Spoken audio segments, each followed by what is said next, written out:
bac sur le fleuve, 4000 navires par an entre Le Havre et Rouen. Ça doit être assez rock'n'roll d'assurer des rotations sur les bacs de Seine et c'est un peu votre job, Hugues. Oui, tout à fait. Ouais. Alors justement, quand il y a tout ce trafic-là, on s'y prend comment? Déjà, on est formé. On est formé pour la conduite des bacs qui n'est pas un bateau comme on a pu le voir sur le reportage précédent. Il y a la radio, la VHF, contact permanent avec la capitainerie, les navires, les autres bacs également. On a aussi le radar en temps de brume qui est très utile. Vous êtes un gars de la terre, vous. Hein, vous avez commencé chez les mariniers à l'âge de 22 ans et c'est comme ça qu'on vous appelait, le gars de la terre. La terre. C'était très dur à faire ses preuves. J'étais dans une école sur Paris. Il m'a fallu 6 mois pour montrer que j'étais aussi capable qu'eux. Et la preuve est là, et sur les bacs, je rencontre tous les jours on va dire des jeunes qui viennent, qui sont boulangers, serveurs ou agriculteurs, et qui apprennent le métier sur le tas. Marinier, vous faisiez quoi comme trajet? Alors moi j'étais dans une société Morion-Corvol qui faisait la ligne Paris-Pose, Pose-Paris, avec du sable, enfin des granulats de chantier ou des gravats des travaux de Paris. On descendait. Là, on est sur le bac. On a vu le bac de la Bouille. Vous, c'est Jumièges. Hein, vous êtes sur Jumièges. C'est une autre vie que d'assurer des liaisons de bac par rapport au métier de marinier. Ah, c'est totalement différent. Le métier de marinier que j'exerçais avant sur les convois poussés, c'était un soir on dormait à Chatou, l'autre on était à Paris. La semaine après, on était sur pause. Tandis que là, c'est tous les soirs à la maison. C'est plus routinier. C'est plus routinier, mais en dépit de cela, vous dites que... c'est différent. Et ça change tous les jours. Voilà. Chaque passage est différent. C'est-à-dire que vous ne faites jamais le même trajet? En réalité, oui, on fait toujours rive droite, rive gauche. D'accord. Mais le type de navigation, déjà, le temps, la marée, les clients, ça joue beaucoup sur le passage. C'est différent. Puis avec qui on travaille aussi.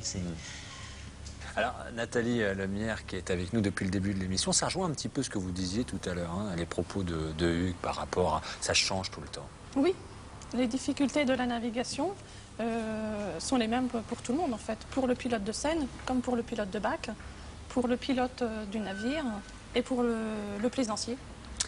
La Seine, ce n'est pas un fleuve que l'on peut dompter. C'est ce que vous dites, et pourtant, c'est un fleuve qui a été canalisé. Oui, l'eau, on peut toujours la canaliser, lui dire d'aller dans un endroit, mais on ne pourra jamais faire ce qu'on veut avec. La preuve, on en a parlé avec le Mascaret tout à l'heure. On le vit encore, enfin, sur les bacs, on le vit encore lorsque les grandes marées arrivent. On est obligé de sortir de cale. Donc, arrivé en 2005, on est quand même dépendant de l'eau. On ne peut pas faire ce qu'on veut. Et là, Nathalie Lemierre, vous qui êtes marin également dans l'âme, hein, vous le domptez le fleuve, vous, quand vous êtes sur un bateau?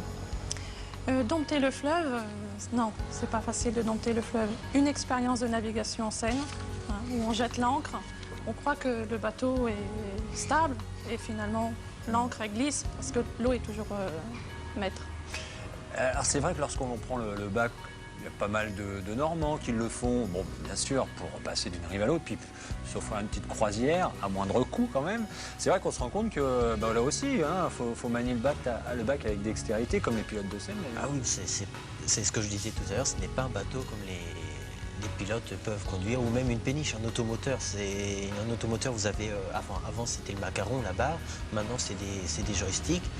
Nous, on n'a pas d'hélice, on n'a que des propulseurs. On n'a pas de gouvernail, c'est un propulseur qui avance et qui nous dirige. Comme sur les jeux vidéo, donc.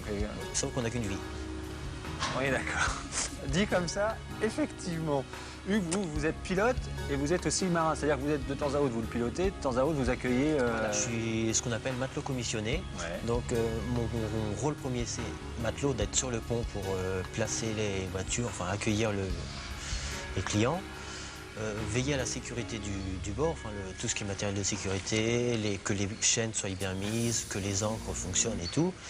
Et il m'arrive, comme ce matin, d'assurer le rôle d'un remplacement de capitaine lorsqu'ils sont absents.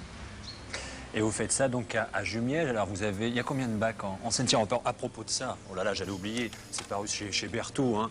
Voilà, 2 ouvrages qui concernent les bacs en Seine. Il y en a combien? Alors attendez, je vais les compter. Alors il y a 2 familles de bacs. Il y a les maritimes qui est Duclerc et Guilbeuf, Ouais. qui n'est pas ma catégorie.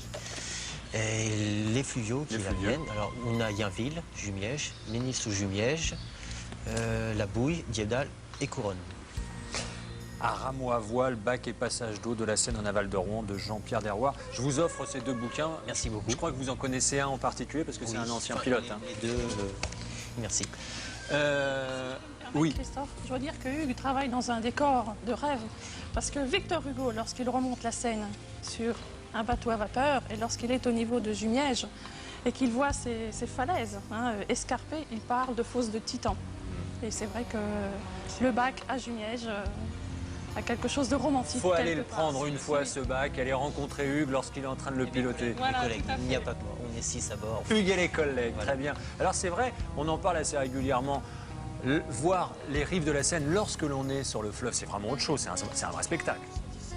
On n'a pas le même point de vue du chemin du halage que sur l'eau. Et c'est un spectacle offert aux marins. Il paraît d'ailleurs que les équipages de l'Armada s'en régalent à chaque fois qu'ils viennent à Rouen. Et puis maintenant, eh bien, c'est quelque chose qui se démocratise car on peut se promener, que dis-je, on peut naviguer, on peut faire une croisière en Seine. Par exemple, c'est le cas ici à Côte-Bec-en-Caux pendant la saison.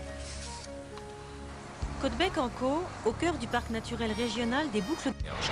La moitié a déjà été ramassée, mais il en arrive tous les jours, remontant de la mer par la marée ou venant de Rouen ou de Paris. C'est des morceaux de bois, des bidons de plastique en métal, parfois des congélateurs. C'est assez surprenant tout ce qu'on peut voir.